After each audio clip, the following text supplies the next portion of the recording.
નમસ્કાર બાળકો, good morning. કેમ છો બધા? તૈયાર છો નવું શીખવા માટે? વિદ્યાર્થી મિત્રો, છેલ્લા લેક્ચરમાં આપણે શું શીખેલા હતા કે ભૂમિને ઉપર નીચે કરીને પોચી કરવાની.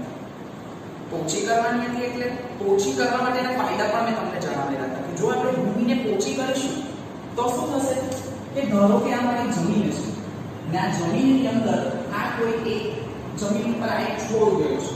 જો ભૂમિને પોચી કરીશું તો આ મૂળ છે તે સરળતાથી ભૂમિમાં ઊંડાણ સુધી જશે.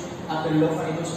બીજો ફાયદો કયો કે આજુબાજુ હવામાં રહેલા વાયુ સરળતાથી ભૂમિની અંદર જાય. એટલે આ કારણોસર આપણે ભૂમિને પોચી કરવી પડે. એ ટોપિક વિશેની ચર્ચા આપણે આગલા લેક્ચરમાં કરી ગયા છે. એટલે જો તમને ફ્લો ચાર્ટ યાદ હોય તો ફ્લો ચાર્ટમાં પહેલું શું આવતું હતું કે ભૂમિને પોચી કરવી, અથવા તો બીજા શબ્દોમાં કેવું હોય તો શું કરી શકીએ? ભૂમિને તૈયાર કરવી.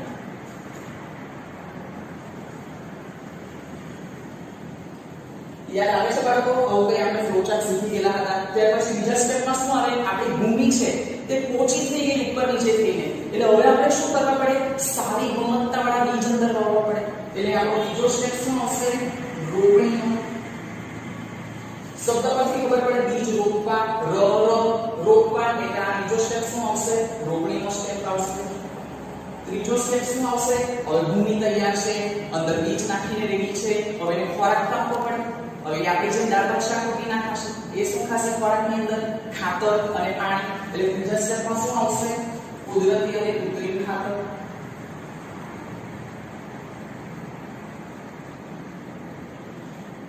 ત્યાર પછી ચોથા સ્ટેપમાં શું આવશે? સિંચાઈ. કે સિંચાઈ દ્વારા જ આપણા બીજ છે તેને પાણી મળવાનું છે. ત્યાર પછી જે આપણો પાંચમો સ્ટેપ છે એની પણ આપણે ચર્ચા કરી ગયા હતા. એ કયો સ્ટેપ છે? નિંદણ. જે પણ મેં તમને સમજાવેલું હતું કે મુખ્ય પાક સાથે ઉભી કરેલી બિનજરૂરી વસ્તુ એને શું કહેવાશે? નિંદણ કહેવાશે. નિંદણને પણ દૂર કરીને કે આપણો પાક બહુ સરસ રીતે ઉગી ગયો, હવે એને આપણે શું કરવું પડે? કાપવો પડે. એટલે શું કહેવાશે? કાપણી પણ કહેવાશે. અને આપણો સાતમો સ્ટેપ શું આવશે? પાક સરસ મજાની રીતે કપાઈ ગયો પછી યાદ કરો ને વાત કરેલી ધારો કે ભૂમિની અંદર મૂક્યો અને ત્યાં ધારો કે ઉંદર આવી ગયો તો પછી પાક તો નષ્ટ થઈ જશે. એટલે પછી એનો સંગ્રહ પણ યોગ્ય રીતે થવો જોઈએ. એટલે સાતમો સ્ટેપ શું હતો આપણો? સંગ્રહ. યાદ આવી ગયું વિદ્યાર્થી મિત્રો? આ વસ્તુ આપણે લાસ્ટ લેક્ચરમાં શીખી ગયા હતા અને આના વિશે આપણે પૂરેપૂરી સમજૂતી આપેલી હતી. અને આ ભૂમિને પોચી કરવા માટે શું વપરાય છે તમને યાદ જ છે. શું વપરાય? એક તો હળ વપરાશે, બીજું શું વપરાશે? ખરપિયો વપરાશે, અને ત્રીજું શું વપરાશે? દાંતી. એને બીજી ભાષામાં શું કહેવું હોય તો કહી શકાય? કલ્ટીવેટર કહેવું હોય તો કહી શકાય. ત્રણે ત્રણ વિશે આપણે સમજેલા હતા. હળ એક એવું સાધન છે, પરંપરાગત સાધન છે. આ કેવું સાધન છે? પરંપરાગત સાધન છે. અને આ જે છે દાંતી એ કયું સાધન કહેવાશે? આધુનિક ઓજાર કહેવાશે. હળ વિશે પણ આપણે સમજી ગયા હતા, ખરપિયા વિશે પણ, દાંતી વિશે પણ. વિદ્યાર્થી મિત્રો, આ દાંતીનો ઉપયોગ કેમ હાલમાં વધ્યો છે? કેમ હાલમાં હવે ખેડૂત લોકો હળ અને ખરપિયાનો ઉપયોગ નથી કરતા? તો તેની પાછળનું એક કારણ છે કે હવે હળની જો વાત કરીએ તો આ આપણે હળ પર દોરીને તૈયાર રાખ્યું છે કે આ હળ અંદર નાખવું, આ હળને ફાલ કહેવાય, એ પણ તમને બધાને ખ્યાલ છે. એ ફાલ જમીનની અંદર જશે અને આ બળદ એને ખેંચશે અહીંયાથી તો આ જમીન છે એ ખેડાશે, પણ એને શું લાગશે? એના માટે વધારે પ્રમાણમાં સમય લાગશે. પણ આ દાંતી કલ્ટીવેટર છે એના મદદથી શું ટ્રેક્ટરની સાથે જોઈન્ટ કરી દેવાનું. તમે જોયું હશે ટેક્સ્ટબુકની અંદર આકૃતિ દોરીને આપી છે. એટલે આપણે એવું કેવું હોય તો કહેવાય કે શ્રમ પણ ઓછું થયું અને બીજું મહેનત પણ ઓછી થઈ. એટલે આ પરંપરાગત સાધનોમાં શ્રમ અને મહેનત પ્રમાણમાં કેવી જશે? વધારે. પણ આ દાંતી અને કલ્ટીવેટરમાં શ્રમ અને મહેનત શું થશે? ઓછી જશે. એટલે વિદ્યાર્થી મિત્રો, ફ્લોચાર્ટ પ્રમાણે આપણો આ ટોપિક આખો ક્લિયર થઈ ગયો છે. હવે આપણે કોના વિશે શીખવાના છે? રોપણી વિશે શીખવાના છે. હવે રોપણી મારે તમને કહેવાની જરૂર જ નહીં મળે. શબ્દ પ્રમાણે તમે જાણો છો કે રોપણી એટલે મારે બીજને શું કરવાના છે? અંદર રોપવાના છે. પેલી કહેવત કહેવાય ને હિન્દીમાં, જૈસા બીજ બોઓગે વૈસા ફલ પાઓગે. એટલે સરસ મજામાં જો આપણે બીજ વાવીશું તો આપણો ખેતરની અંદર જે પાક છે તેની પણ ગુણવત્તા પ્રમાણમાં કેવી હશે? સારી હશે. અને એટલે ખેડૂતો એવો આગ્રહ રાખે કે એ લોકો જે બીજની પસંદગી કરે પાક ઉગાડવા માટે તે બીજ પ્રમાણમાં કેવા હોવા જોઈએ? સારી ગુણવત્તાવાળા હોવા જોઈએ. બરાબર છે? એક સરસ મજાની તમને પ્રવૃત્તિ બતાવું જે તમે ઘરે પણ કરી શકો અને તમને ખૂબ જ મજા આવશે. આમે શું લીધેલો છે? એક કાચનો ગ્લાસ લીધેલો છે અને આ બીજું શું છે? સાથે પાણી છે. વિદ્યાર્થી મિત્રો,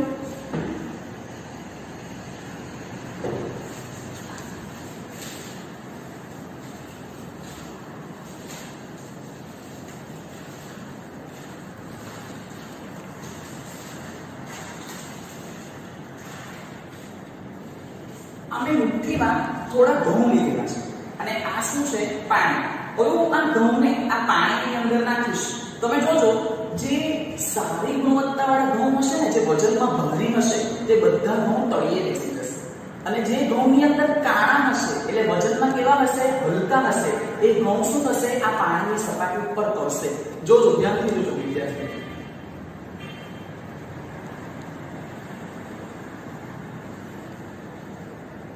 દેખાય છે?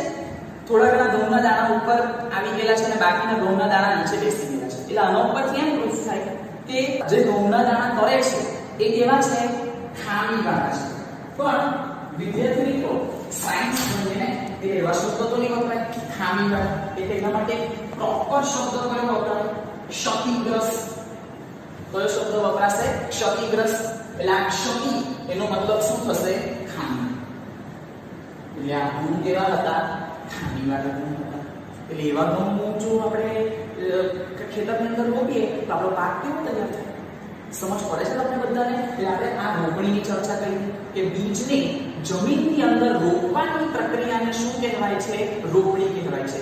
વિડિયોના અંતમાં હું PDF ફાઇલ મોકલીશ, એમાં તમે જોઈ લેજો આ સવાલના જવાબ, વાંચી લેજો અને તમારી નોટબુકની અંદર લખી નાખજો. બરાબર છે? એટલે રોપણીની વ્યાખ્યા દરેક વિદ્યાર્થીને આપી કે શબ્દ પ્રમાણે જ બોલવાનું.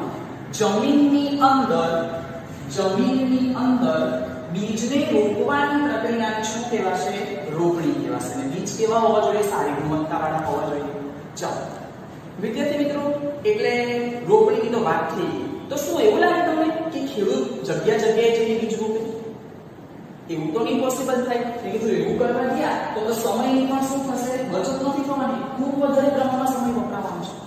તો એના માટે પણ કઈ સાધન હોય? યાદ આવે? ભૂમિને પોચી કરવા માટે પણ આપણે ઘણા સાધન વાપરેલા હતા. એક્ઝેક્ટલી એ જ રીતે જો મારે રોપણી કરવી હોય તો તેના માટે પણ મારે સાધન વાપરવા. તો એના માટે એક આ પ્રકારનું સાધન આવે. શું કરવાનું આવે? તમારી પાઠ્યપુસ્તકની અંદર તમને આકૃતિ બતાવેલી છે ખેડૂતોએ. એમાં શું હોય કે આ રીતનું એક ગળણી આકારનું સાધન હોય. તમે જોઈ શકો છો કે આ ગળણી આકારનું સાધન છે. આ ગળણી આકારના સાધનની અંદર શું કરવામાં આવે? હવે આ પાઇપ છે, એ પાઇપને નીચે રાખવામાં આવે અને આને કોની સાથે જોડવામાં આવે? બળદ સાથે જોડવામાં આવે. એટલે જેમ બળદ ચાલે તેમ તેમ આ સાધન પણ શું થાય છે? એની સાથે આગળ ગતિ કરે છે. હવે આની અંદર ઘઉં નાખીશું ને વિદ્યાર્થી મિત્રો, એટલે શું થશે? આ બળદ ચાલે છે એટલે સાથે સાથે જમીનની અંદર પણ શું થવા માંડે છે? પેલા ઘઉંના બીજ છે તે જવા માંડે છે. પણ આમાં તો ઘણી બધી પ્રોબ્લેમ પણ રહી કે ધારો કે એકી સાથે જો ઘણા બધા બીજ એક જ જગ્યા ઉપર પડી ગયા, હવે ધારો કે બીજ છે તે જમીનની અંદર ગયા છે, ધારો કે જમીનની ઉપર જ રહી ગયા, આ તો તકલીફ થઈ જાય. બરાબર? એટલે આ સાધનનો ઉપયોગ પછી ધીમે ધીમે કેવો થવા માંડ્યો? ઓછો થવા માંડ્યો. એટલે આ જે સાધન છે, આ સાધનનું નામ જ શું છે વિદ્યાર્થી મિત્રો? ગળણી આકારનું સાધન. કયું સાધન કહેવાય છે આને? ગળણી આકારનું સાધન. આ સાધન કેવી રીતે વર્ક કરે તે સમજ પડી દરેક વિદ્યાર્થીને. હવે એટલે આ સાધન જે છે તે તમને ખ્યાલ જ હશે કે પરંપરાગત જ કહેવાય. કેમ કે પરંપરાગત વસ્તુઓ એવી જ હોય કે જેના મદદથી શ્રમ અને મહેનત તો વધારે પ્રમાણમાં થાય છે. આધુનિક વસ્તુમાં જેની બચત થાય છે. તો આ ગળણી આકારનું સાધનની તો વાત પૂરી થઈ ગઈ. તો હવે આધુનિક સાધન, તો શબ્દ પ્રમાણે રોપણી, મારે વાવણી કે કોઈ તો કહી શકાય કે કહી શકાય? બીજને રોપવું અથવા બીજને વાવવું. ખ્યાલ આવે? બધો શબ્દ તમને ખ્યાલ આવે? એટલે રોપણીની જગ્યા ઉપર મારે વાવણી પણ મારે કેવું હોય તો કહી શકું. એટલે બીજને વાવું છું એટલે વાવવા માટે વપરાતું સાધન વાવણીયું. સમજ પડે તમને બધાને? કયું સાધન? વાવણીયું. દેખાય? આ બે શબ્દ દેખાય? કઈ બંને શબ્દ વચ્ચે કોમ્બિનેશન હોય એવું તમને લાગે છે? એટલે વાવવા માટે વપરાતું સાધન એટલે શું કહેવામાં આવે છે? વાવણીયું કહેવામાં આવે છે. એ સાધન પણ એવું છે એક્ઝેક્ટલી વિદ્યાર્થી મિત્રો. એમાં પણ શું થશે? સમય, શ્રમ, મહેનત, સમય ત્રણે વસ્તુની શું થશે? બચત થશે.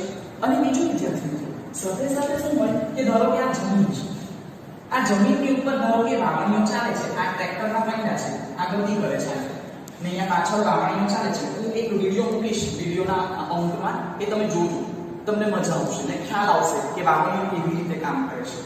એટલે આ વાવણીઓ આગળ ચાલે છે એટલે જમીનની અંદર શું થાય છે? બધા બીજ મૂકાતા હોય છે. ત્યારે આ સાધન એમાં આપણને નિશ્ચિત નહીં હતા કે યોગ્ય અંતરે જ બીજ પડશે, બીજ બરાબર અંદર જશે કે એકી સાથે જો બીજ પડી ગયા તો આ બધી પ્રોબ્લેમ હતી. પણ આ વાવણીઓની અંદર એવી કોઈ પણ પ્રકારની તકલીફ આવવાની નથી. એટલે સરસ મજાના બીજ શું થશે? બધા યોગ્ય અંતરે જમીનની અંદર જતા જશે. હવે ધારો કે કોઈ બીજ જો ઉપર ગયું, એવું નથી કહેતો કે આ સાધનમાં કોઈ પણ પ્રકારની ખામી નથી. આમાં પણ છે. ધારો કે કોઈ બીજ ઉપર રહી ગયું અને પક્ષી આવીને બીજને ખાઈ ગયું, એટલે આ બીજું પણ એ પ્રમાણે જમીનની અંદર સરળતાથી અંદર જવું જોઈએ. એટલે આજના વિડિયો લેક્ચરમાં વિદ્યાર્થી મિત્રો આપણે ફ્લો ચાર્ટમાં બીજા નંબરની વસ્તુ શીખ્યા. કઈ? રોપણી અને વાવણી. પીડીએફ ફાઇલમાં હું શું મોકલીશ? રોપણી એટલે શું? વાવણી એટલે શું? એટલે શું? બીજને રોપવાની પ્રક્રિયા અથવા તો બીજને વાવવાની પ્રક્રિયા. એને શું કહેવાશે? રોપણી કે વાવણી. કેવી ગુણવત્તાવાળા બીજ વપરાય? સારી ગુણવત્તાવાળા બીજ વપરાય. ત્રીજું શું આવશે કે એ વાવણી કરવા માટે કયા સાધનનો ઉપયોગ થાય? તો આપણને બધાને ખબર છે ઘોરણી આકાર છોડ્યું અને વાવણીયું. બરાબર? અને આ કેવું સાધન છે? પરંપરાગત સાધન છે. અને વાવણીયું કેવું છે? આધુનિક સાધન છે. આઈ હોપ તમને બધાને આ બીજા પોઈન્ટની અંદર સમજ પડી હોય. ખ્યાલ આવ્યો દરેક વિદ્યાર્થીને? વળી પાછા કાલે મળીએ નવી વસ્તુ સાથે. ફ્લો ચાર્ટની અંદર ત્રીજો ટોપિક લઈને. કયો? કુદરતી અને કૃત્રિમ ખાતર. ત્યાં સુધી બધા પોતાના ઘરે stay home and stay safe.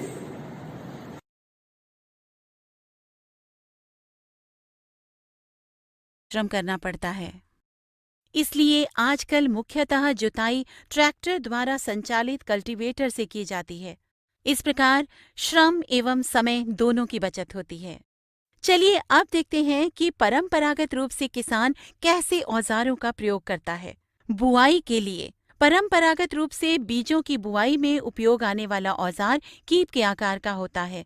बीजों को कीप के अंदर डालने पर ये 2 या 3 नुकीले सिरे वाले पाइपों से गुजरते हैं। ये सिरे मिट्टी को भेद कर बीज को स्थापित कर देते हैं। इस प्रकार से बीजों की बुआई होती है। लेकिन आजकल बुआई के लिए ट्रैक्टर द्वारा संचालित सीड ड्रिल का उपयोग होता है। आधुनिक सीड ड्रिल एक अद्भुत यंत्र है। इसके सामने का हिस्सा एक हल की तरह होता है जो मिट्टी को काटता हुआ निश्चित गहराई वाली हल रेखाएं खींचता है। इसमें एक सीड हॉपर होता है जो बीज को रेखाओं में डालता है। सीड ड्रिल के पीछे स्थित हैरो सुनिश्चित करता है कि बुआई के बाद बीज मिट्टी द्वारा ढक जाएं। इससे पक्षियों तथा बीजों से होने वाले नुकसान को रोका जा सकता है। इसके द्वारा बीजों में समान दूरी एवं गहराई बनी रहती है। सीड ड्रिल द्वारा बुआई करने से समय एवं श्रम दोनों की बचत होती है।